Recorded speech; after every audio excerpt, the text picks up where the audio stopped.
Okay, good afternoon, everybody, and welcome. We're really excited to have Ty Udell here today from Done Today. Ty is the founder of Done Today, which is a very cool new technology, a digital home binder. And in this age of app-based services, I think this is a really important, cool new technology for home buyers and builders, and anybody really in the building industry.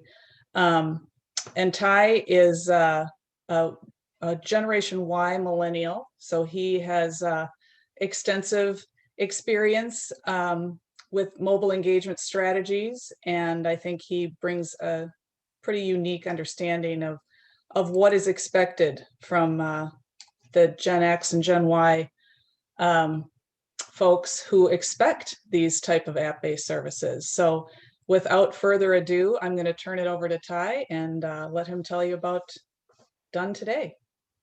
Yeah, perfect. Thank you so much, Nancy. So we're very excited. Hopefully you can't hear the hammering in the background. My next door neighbor is doing a renovation project here. So as we all work from home, hopefully you don't hear too much construction going on in the background, but probably something you all hear on a daily basis anyway. But like Nancy said, I'm the founder of Done Today, and Eva and Aaron asked if we would help in having a conversation around home as a service and kind of those next generation buying patterns and what homeowners are starting to look for as things kind of go forward. So without further ado, we'll kind of jump into what we're going after here. I'd like to talk a little bit about some of the market transitions that are happening in the building space today. We'll touch on COVID slightly. I know that there's a lot of COVID fatigue out there, but we'll kind of peel back that onion just a little bit to talk about kind of the growth of the social economy. And I'll also talk about background as a service. We'll really try and tie it all together. And also, how do builders make that shift? If you're not there yet, what is a crawl, walk, run methodology to help you prepare for the future, and what kind of ancillary business practices or market adjacencies you'd want to jump into? So as we go through today, Nancy will be moderating the chat panel. If anyone has any questions, please jump in, ask your questions. Nancy will go ahead, she'll stop me, and we can answer them as we go along. That way we can have a nice, fun, engaging meeting today. So before we jump in, for those of you that might have been on the Builder Benchmark or attended a Tech Home Builder Summit in the past, I've hit on this Domino's Pizza example. But Domino's Pizza is a very interesting case study in social and client experience. As you're probably well aware, and if you think back on the last time you ordered a pizza, but Domino's Pizza in 2007, 2008, they realized that they were in a very commodity space. They were in a space that any mom and pop company could make pizza. There were lots of pizza companies out there making much better pizza than them. And they really needed to figure out where their adjacency or their future sat. And with that, their stock price was about $3.03 a share in 2008.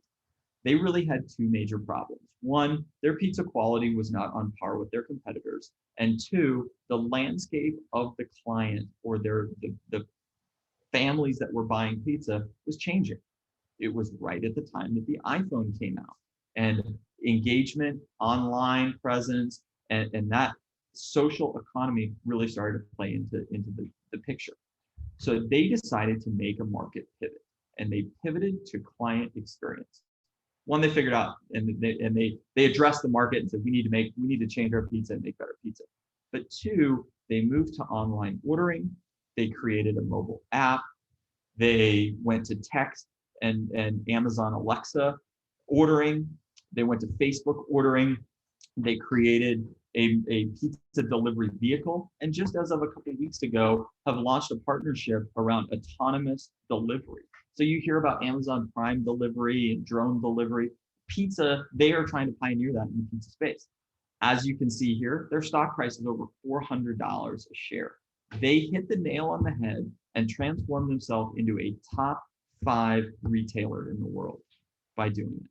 So I set the stage with that because the building industry and the pizza industry, while you can eat one and you can live in the other, are a little bit different. The commoditized basis of a home is very similar. And how we address that client experience is what's going to make and differentiate the future. So let's go back to the market transitions, and we'll hit on COVID just very quickly. I know that there's a lot of COVID fatigue, like I mentioned, but I wanted to bring up an example from Tim here around the COVID engagement. Now, shifting, there's kind of a piece in February and March where all of a sudden home sales stopped or slowed down very quickly before they exploded again. And this quote came during that February-March timeframe. He said, we need to shift from order taking to selling. That was to capture those spaces when a market dip happens. And all of you that are listening to this podcast, this webinar, are probably thinking back on 2008, 2009, 2010. How did you transition through that? What got you through the other side? And how much better of a sales rep did you have to become? Second of all, was engaging that virtual buyer.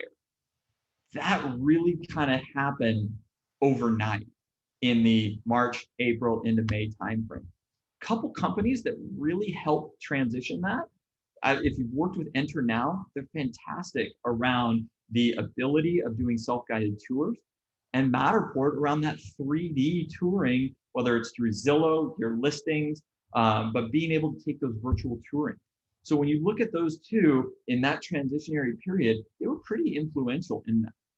As we look and kind of go forward, the next market that really was impacted from COVID was around mobile engagement and how the millennial buyers have started to kind of grow. Now, millennials are making up about 40% of the purchasing that's happening right now in the housing market. They are also the ones that are spending 35, 40 hours a week on their phones. And when we look at that, I'm going to stop for just a second, and I'd like for each of you to think about, prior to COVID, did anyone order groceries from their mobile phone and have them delivered to their house, or did they go to the grocery store? They probably tried mobile ordering. Did you do DoorDash and some of the food delivery, Postmates, those kinds of things nearly as often as you do now? Those type of aspects changed significantly during COVID. Right prior to COVID, when you look at the standpoint of Uber, Airbnb, and a lot of the industries that started to transform with mobile engagement, that really started to happen due to a proliferation of smartphones and app-based engagement. The last is around mobile usage. Like I mentioned, app-first mentality. 85% of Fortune 500 retailers today have a mobile app. When you went to go and rent your last car, did you go and rent it via Orbitz or one of those websites? Or did you go to the Enterprise Rent-A-Car app or the Hertz app and just go ahead and schedule it right there? Same with Uber, Lyft, those kinds of things. The app-based engagement is typically a cleaner, more user-friendly engagement that gives you that ability to interface with the company much simpler. Your credit card information is stored, the ease of checkout probably already has your address, a lot of those kind of things that just make doing that experience much, much easier and cleaner. Lastly, 92% of the traffic, this is from Nielsen, this is that 92% of the traffic is done in app. So let's take one pull back, and we're here to talk about that home as a service. So let's look at home as a service. Let's look at as a service. As a service is really nothing new. So I came from the tech sector, and as a service really started back in the 1960s when mainframe computers started. They were so big, they took up an entire room, and they were extraordinarily expensive. So they started doing computer sharing. Well, as that hardware and Murphy's Law reduced the size of the computers, the cost came down, software started to go into the cloud. Everybody on this call has probably heard about cloud-based computing, Amazon Web Services, SaaS, software as a service. No different. If you're using Salesforce.com, if you're using any building software, it's probably cloud-based that you're accessing in that pay-as-you-go type of mentality. Same with the Microsoft licenses for your computers.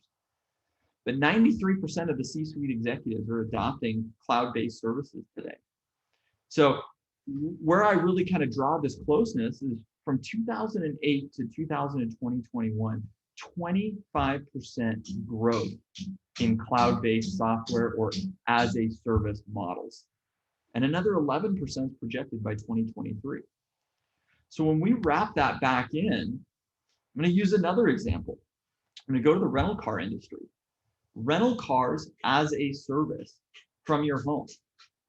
Hertz went through a bankruptcy. Enterprise sold off most of their fleets of cars. I'm based here in Maui, and when I got here, there were just fields of rental cars everywhere because nobody was here. Those rental car companies sold off all of their fleets. Now that tourism is coming back, there's no rental cars to be had. Rental cars from a rental car agency are $300 to $500, almost upwards of $1,000 a day. So people have turned to as a service model in the rental space. You sign up for the app. If you're not going to use your car that week because you're working from home, you put it on Turo, somebody comes and rents it, and there you go. You've got as a service for your own car that now you're making money instead of it just sitting in your driveway. So when we really peel that into the building industry, we look at Ratio, we look at Google Home, Casa, Philips Hue, all of these apps, all of these smart home components that are readily available today are true as a service. When you look at ADT security, that's a security as a service type of model. So when we want to really kind of bridge that gap into making a transition for you as a builder, most builders today are still offering a paper 3-ring binder to their homeowner. So as you think about the market adjacencies and the transitions that you might want to make as a company and where you want to go 3 years from now, 5 years from now, this humongous boom that we're sitting in today is not going to last forever.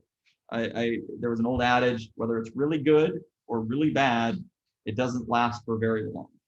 And that's where, as leaders in the building industry and leaders of your company, you need to think about what happens after this boom. We were just talking to James Monroe from James Monroe Builders this morning. Lumber is going up 400%. Looking at how we make these transitions is critical in figuring out where do we want to be when this boom starts to slow down. The easiest way of doing that is entering the home as a service. So crawl, walk, run. Our home-based, our digital app that converts your 3-ring binder into a mobile app is the easiest, simplest way for you to change the client experience with your homeowner. Join the 85% of top retailers out there and give your clients a mobile app today. We make it extraordinarily simple to take the documents, manuals, floor plans, surveys, paint codes, all of that kind of information and deliver it to the homeowner. What does this really do? It takes your salespeople and puts another tool in their belt. So when they're standing there in the model, talking to a prospective client, they can say, when you buy from us, you get your home on a digital binder right on your phone. So when you go to Home Depot, when you go to Lowe's, when you go to do any of these projects or to buy air filters, you've got all that information right on your phone. It engages the homeowner right away. When they walk out of your model, if they decide to move forward, we can have that app on their phone within 24 hours. So they begin that home owning experience before ground has even been broken. Selection sheets, models, renderings, any of that kind of information can be put on there. So that homeowner walks out, goes home, and opens their app and says, "This is my home." Shows their neighbors, "This is the new home that we're about to start building." It builds that connection point right in the pocket of your client for you as a builder to start that foundation of a client experience and increase their customer sat. So like I said, there are nice ways for us to include all of this information right in there cleanly. That moves into the walk phase. We have proactive maintenance schedulers so that every 90 days, the app reminds your homeowner, change your air filter, change your refrigerator filter, help them live healthier in their home. And when they click on that, it goes right out to Amazon, puts in that part number, and they can buy it right through their Prime, have it delivered right to their home. Take that one step further now. Start to build out biannual service engagements. So now, as your homeowner, you could take a lesson from the car industry on 2-year included service plans, things like that, where you as a company can build out ancillary revenue streams for service. Maybe you create a gold, bronze, silver, and bronze segment for the different classifications of homeowners. Me personally, I'm more of a do-it-yourself type person.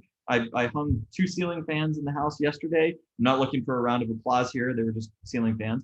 But still, from that side of the spectrum to my in-laws that might not feel comfortable changing a light bulb, you could build out different service levels that you could charge on an annualized basis to come in quarterly, monthly, annually, and do their winterization to the sprinkler systems or de-winterization, clean gutters, change light bulbs, change air filters, and you can monetize those service engagements to build customer loyalty.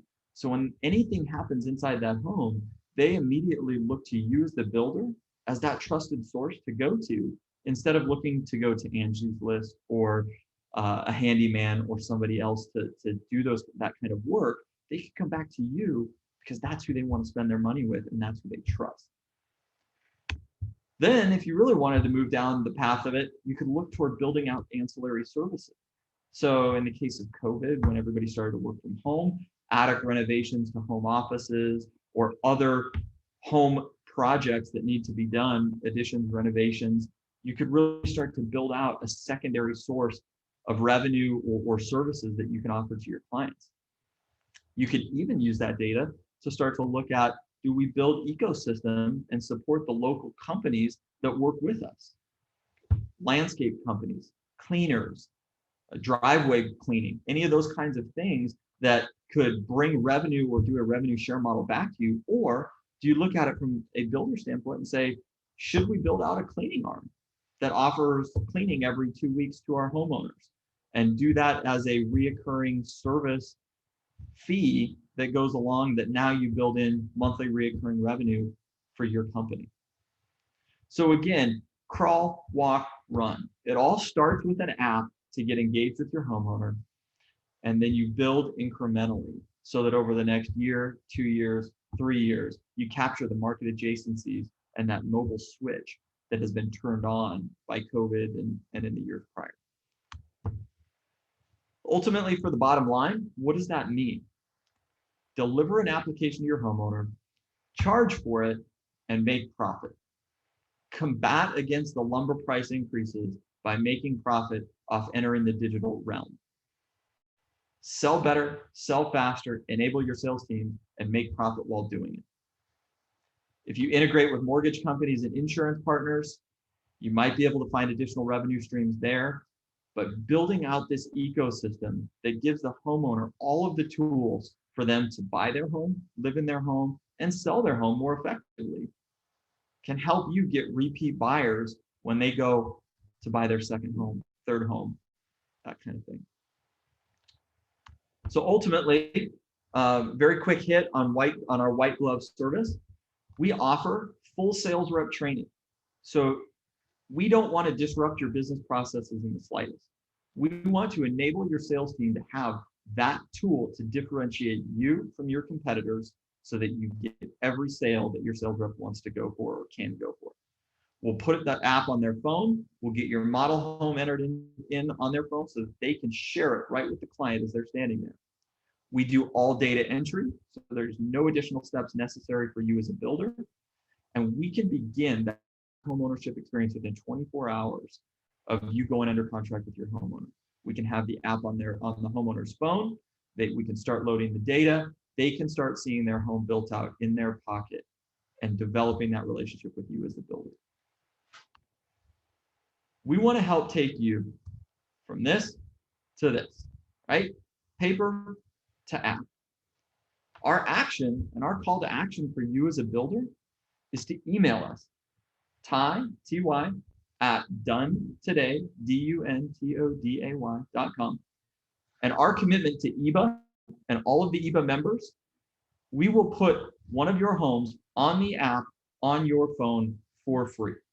We want you to see just how easy it is and just what a difference in client engagement it makes to have your home on a mobile phone. We'll do it for you for free. We'll show you just how it works. All you got to do is email us and we'll get you on the schedule to do a free home for you. The home as a service, it's a huge market. It is a huge market over the next few years. Our platform will enable you to crawl, walk, and run there. Nancy, are there any questions that we have? We don't have any questions, but we'll wait here for a second, see if anybody chimes in with anything. But really impressive, Ty. And I think just a couple of comments. I'm shocked that 85% of real retailers have an app. I had no idea. That's a little crazy. But this to me is a game changer. I'm thinking of myself as a homeowner, how fantastic it would be to have this all this information on my phone. And it seems to me, correct me if I'm wrong, but it seems like it's easy for the homeowner then to add and change things within the app, make, revisions to certain things, paint colors, for example, or whatever. Is that the case? Absolutely. Yeah, that's where, I didn't come from the building industry like my bio, right? I came from the high tech sector, and I created this as a need for myself to be able to take better care of my home. When my wife was pregnant with my daughter, I said, I want to be super dad. I want to create a nursery. And when I went to Home Depot, I didn't have my floor plans. I didn't have the paint colors that were in my home. So I saw where that piece was sorely needed by me as a homeowner to be able to take and do those kind of projects and be able to interface with my home. And as we've gone along, that's really where we haven't had a single conversation where somebody says, man, I wish I had this for my home today.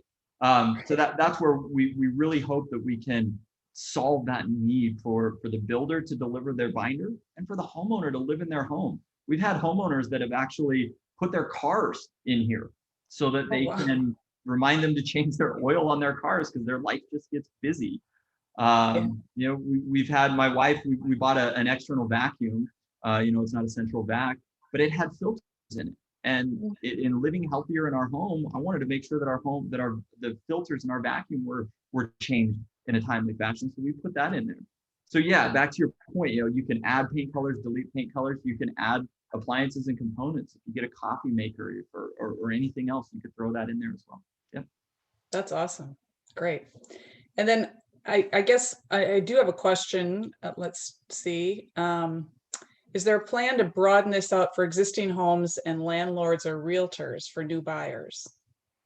Absolutely. So we can work with realtors. Right now, we have a number of realtors that are offering this as a closing gift for pre-existing homes. So as they go through the 30, 45-day close, the realtor can work with us, and we can do all the data entry for pre-existing homes. So absolutely, it's something that's available for that. Yep. Great. And then I know you mentioned you're making a generous offer to do this free for all the EBA builders, one model home. What is the cost beyond that? If you don't mind talking a little bit about that. Absolutely. Yeah. So we do our pricing. It's based on square footage. So we really have two models. One that is under 3,000 square feet, one that's over 3,000 square feet. So our typical pricing is $299 one-time fee for homes under 3,000 square feet, $499 above 3,000 square feet. And that's just one-time fee. So typically what the builder will do is they'll package that in the sale price, add their profit on top of it. So we see builders that are doubling it, tripling the cost to build in a profit margin for them. And then we do all the data entry. So because there's no ancillary work from the builder side of it, it's just a pure profit source. So they can make money on delivering a better experience. That's amazing. Very reasonable, and yeah, good to know, because I think, some people may look at this and think, well, it's just another big added cost. It's very reasonable. So Yeah, we try to do it a little bit away from the monthly reoccurring charge for the builder, so that profits, losses can be attributed to each home individually. And then that's really how we kind of have grown the base that we've grown, is being able to help builders be profitable on each and every home. Great. Awesome.